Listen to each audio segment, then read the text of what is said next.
ಭಾಷೆಗೆ ಅದರದ್ದೇ ಆದ ಪ್ರಾಮುಖ್ಯತೆ ಇದೆ. ತುಳು ಭಾಷೆ, ತುಳು ಲಿಪಿಯನ್ನು ಜೀವಂತವಿಡಲು ಸಾಕಷ್ಟು ಪ್ರಯತ್ನಗಳು ನಡೀತಾನೆ ಇದೆ.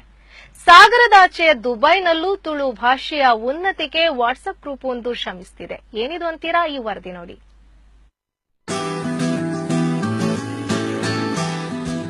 ಹೌದು, ತುಳು ಲಿಪಿ, ತುಳು ಭಾಷೆಯನ್ನ ಎಲ್ಲಾ ಕಡೆಗಳಲ್ಲಿ ಜೀವಂತವಾಗಿರಿಸಲು ಸಾಕಷ್ಟು ಪ್ರಯತ್ನಗಳು ನಡೀತಾ ಇದೆ. ಇದಕ್ಕೆ ಪ್ರತ್ಯಕ್ಷ ಉದಾಹರಣೆಯೆಂದರೆ ಸತ್ಯಮೇವ ಜಯತೆ ವಾಟ್ಸ್ಆಪ್ ಗ್ರೂಪ್.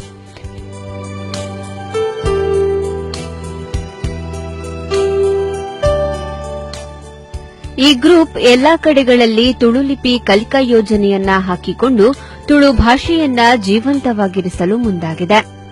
ತುಳು ಲಿಪಿ ಕಾರ್ಯಾಗಾರ ಆಯೋಜಿಸುವ ಮೂಲಕ ಆಸಕ್ತರಿಗೆ ತುಳು ಲಿಪಿ ಕಲಿಸುವ ಯೋಜನೆಯನ್ನ ಈ ಟ್ರಸ್ಟ್ ಹೊಂದಿದೆ. ಈಗಾಗಲೇ ಬೆಂಗಳೂರಿನಲ್ಲಿ ಮೊದಲ ಹಂತದ ಕಾರ್ಯಾಗಾರ ನಡೆಸಿದ್ದು, ಕಾಸರಗೋಡು ಜಿಲ್ಲೆಯಲ್ಲೂ ಕಾರ್ಯಾಗಾರ ನಡೆಸಿದೆ. ಉಪ್ಪಳ ಸಮೀಪದ ಪೈವಳಿಕೆ ನಗರ ಶಾಲೆಯಲ್ಲಿ ಒಂದು ದಿನದ ಕಾರ್ಯಾಗಾರ ಆಯೋಜಿಸಿತು. 30ಕ್ಕೂ ಅಧಿಕ ಮಂದಿ ತುಳು ಲಿಪಿ ಬರೆಯಲು ಓದಲು ಮುಂದಾಗಿದ್ದು, 3 ಹಂತಗಳಲ್ಲಿ ಇವರಿಗೆ ತುಳು ಕಲಿಕಾ ಶಿಬಿರ ನಡೆಸಲಾಗುತ್ತಿದೆ.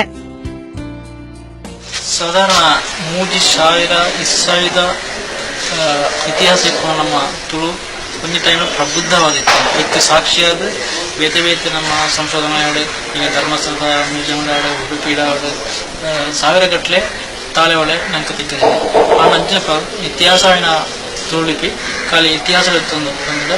ಇನ್ನು ಕಲ್ತಿದ್ದು ಆಯ್ತು ದಾಯ್ತ ಒಂದು ತೂಪಿನಲ್ಲಿ ಆಲೆ ಕೂಡ ಇಂಕ್ಲು ತೇರಿನಲ್ಲಿ ಕೆಲವು ಜನ ಆಯ್ತು ಅಭ್ಯಾಸ ಮಾಡ್ತದ್ದು. ಆಯ್ನ ಸಾರ್ವತ್ರಿಕ ಪ್ರಯತ್ನ ಮಾಡ್ತದೆ. ಇದರ ಜೊತೆಗೆ ತುಳು ಲಿಪಿ ಹೊಂದಿರುವ ಬ್ಯಾಗ್ ಕೂಡ ಟ್ರಸ್ಟ್ ಹೊರತಂದಿದೆ. ತುಳು ಭಾಷೆಯ ಮೇಲಿನ ಅಭಿಮಾನ, ತುಳು ಲಿಪಿಯ ಕುರಿತ ಅಭಿಮಾನ, ತುಳು ಲಿಪಿಯ ಬಗೆಗಿನ ಮಾಹಿತಿ ಆಸಕ್ತರನ್ನ ಸುಲಭವಾಗಿ ಆಕರ್ಷಿಸುವ ನಿಟ್ಟಿನಲ್ಲಿ ಈ ಬ್ಯಾಗ್ ಅನ್ನು ಹೊರತರಲಾಗಿದೆ.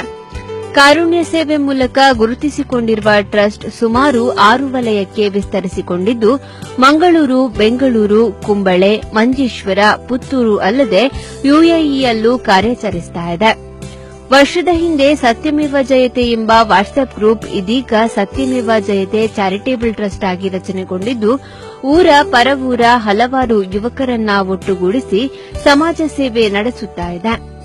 ರೋಗ ಪೀಡಿತರು, ಶಿಕ್ಷಣ ಹಾಗೂ ಇನ್ನಿತರ ವ್ಯವಸ್ಥೆ ಮೂಲಕ ಹಸ್ತ ಚಾಚುತ್ತಿದೆ.